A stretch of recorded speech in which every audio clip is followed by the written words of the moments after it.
Normalmente guerras acabam ou porque um dos lados vence, ou porque se chega a um acordo, ou porque o conflito se congela. Ele não vai para lugar nenhum sem acordo. A Guerra das Coreias é isso. A disputa entre Coreia do Norte e Coreia do Sul é isso. O conflito está congelado há décadas sem ir para lugar nenhum. Existem outros conflitos, Israel e Egito, foi um conflito que foi resolvido com um acordo de paz. Então você chega num acordo. E outros conflitos foram resolvidos por vitória é, do inimigo ou de um dos lados e pronto. Então, basicamente, o que a gente teria é que ou a Rússia vence, a guerra acaba, ou a Ucrânia vence, a guerra acaba, ou o conflito fica congelado onde ele está, ou se chega num acordo. O problema do acordo hoje é que o único jeito de você ter um acordo que o Putin aceite é você deixar ele controlando o que ele já controla, que é uma parte considerável do território ucraniano. E isso seria uma derrota para a Ucrânia. A Ucrânia controlava um território tamanho 100 e agora ela controla um território tamanho 80. E por que esse acordo... Por que a Ucrânia vai aceitar um acordo desse se ela não perdeu a guerra? É difícil dela aceitar. Claro que ela pode ser forçada a aceitar porque ela não recebe mais ajuda dos seus aliados. E aí é um jeito de você forçar a Ucrânia a aceitar. Mas, no meu entendimento, alguns dizem ou falam que isso é a busca pela paz, ou que o Trump vai trazer a paz. Eu tenho dito que existem 3 jeitos de você trazer a paz. Ou você traz a paz porque você derrota o seu inimigo, você venceu. Ou você traz a paz porque você negocia, que é que nem o fim da guerra, né, que eu estava explicando. Ou você traz a paz porque você entrega tudo para o seu inimigo. Seu inimigo quer invadir a sua casa e você fala: eu não vou brigar, não me ataque, não me bata, não atire na minha família, a casa é sua. E se o Trump quiser fazer isso, tá bom, ele vai encontrar a paz. Mas vai ter um custo no futuro essa paz. Porque é uma paz baseada na fraqueza. É uma paz de entregar o seu aliado para o seu inimigo. O inimigo é a Rússia, o inimigo não é a Ucrânia. O rival, a ditadura, que é parte do eixo das ditaduras, que é o grupo de países, os 5 grupos de países revisionistas que querem dominar o mundo, que eu falo sempre, que é Rússia, China, Irã, Coreia do Norte e Venezuela. Esses 5 querem controlar o mundo e são 5 ditaduras que estão se armando e se preparando para isso.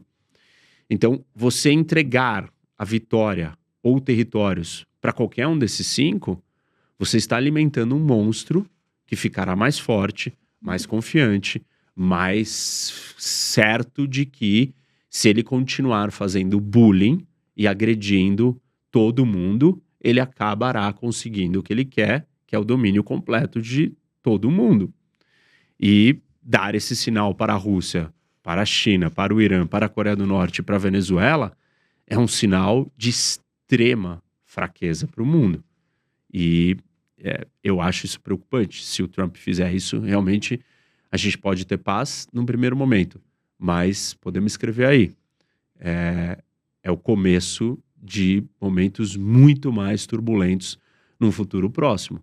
Porque as pessoas, hoje em dia, elas estão obcecadas em contar e analisar o que acontece no mundo em ciclos de 4 anos de eleições dos presidentes que elas adoram. Então elas pegam 4 anos do que o presidente que elas são apaixonadas, o político de estimação delas está no poder, e elas falam: durante esses 4 anos não teve guerra. Espera um pouquinho. Você não constrói um projeto de dominação mundial, global, de hegemonia global em 4 anos. A China está se preparando para o seu projeto de hegemonia global há mais de 30 anos. Esse é um projeto de longo prazo, de muitas e muitas décadas, que você não fica olhando a cada 4 anos, esse presidente está no poder, então eu não vou fazer nada.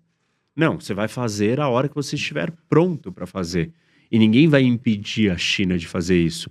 Na hora que a China estiver pronta, ela fará o que ela tem que fazer.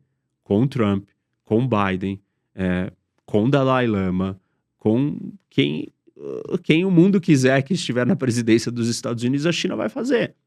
E a mesma coisa com o Putin. O Putin, ele não vai deixar de ser o Putin porque o presidente americano é X ou Y. Ele é o Putin. Ele será o Putin e ele continuará sendo o Putin. A diferença do que o presidente americano pode fazer é dificultar ou facilitar a vida do Putin. Impedir o Putin de ambicionar e buscar os objetivos que ele busca, isso ninguém vai fazer. Ninguém vai entrar dentro da cabeça do Putin e fazer uma lavagem cerebral e mudar ele. Ele tem a percepção do mundo de acordo com a maneira como ele enxerga, ele faz os cálculos estratégicos que ele faz, e não adianta as pessoas dizerem, ah não, mas aí ele vai fazer um cálculo que vai ser muito ruim para ele. Claramente ele não faz esses cálculos, ou claramente a maneira e os fatores que ele considera na hora de fazer esse tipo de conta não são os mesmos fatores racionais que nós consideramos. Porque a falta de percepção e o erro de análise do que seria a guerra da Ucrânia, para ele, mostra que ele não deveria continuar. E ele continua. E assim, todos esses países se comportam desse jeito, porque eles têm uma convicção que eles são fortes e que eles vão conseguir o que eles querem. Eles têm um projeto ambicioso, imperial, dominador. Então, basicamente, é isso que está em jogo. Quando a gente fala da Rússia, né? A posição do Trump para outras regiões é diferente, mas a história é essa. Nós caminharemos para uma terceira guerra mundial. Eventualmente, essa história da humanidade, a história da humanidade é uma história de guerras, de destruição, de morte e matança. Não existe uma nação na história do mundo que não lutou, não brigou, seja internamente ou com seus vizinhos, seja conflitos de longa duração, curta duração, baixa intensidade, alta intensidade. A história de todos os povos são histórias de guerras. E o DNA humano não mudou, as condições estruturais do mundo não mudaram, não existe polícia do mundo, não existe governo do mundo, não existe constituição do mundo, não existe judiciário do mundo. Não existem forças capazes de dizer, não se comportem mais assim. Então, assim, não tem por que a gente achar que nós vamos conseguir driblar esse problema. E as pessoas estão mal acostumadas porque nós tivemos um hiato, uma janela, um vácuo de 70 anos sem uma grande guerra. E aí elas nasceram já numa geração, em grande medida, que nunca viu isso, e não sabe como que é isso. E não são versadas em história, não leram, não gostam. Quem gosta sabe que, as chances da gente caminhar para uma terceira guerra ou para uma grande guerra são muito maiores do que as de não caminharmos para esse lugar. Agora, a grande maioria não está conectada com isso. Então é difícil das pessoas entenderem. Mas o fato é que a história e a essência humana e a maneira como o mundo está organizado e como ele funciona nos conduz para uma guerra. E não é Trump em 4 anos, ou 8 anos, ou 4, com um intervalo de 4 e depois mais 4, que vai evitar que isso aconteça.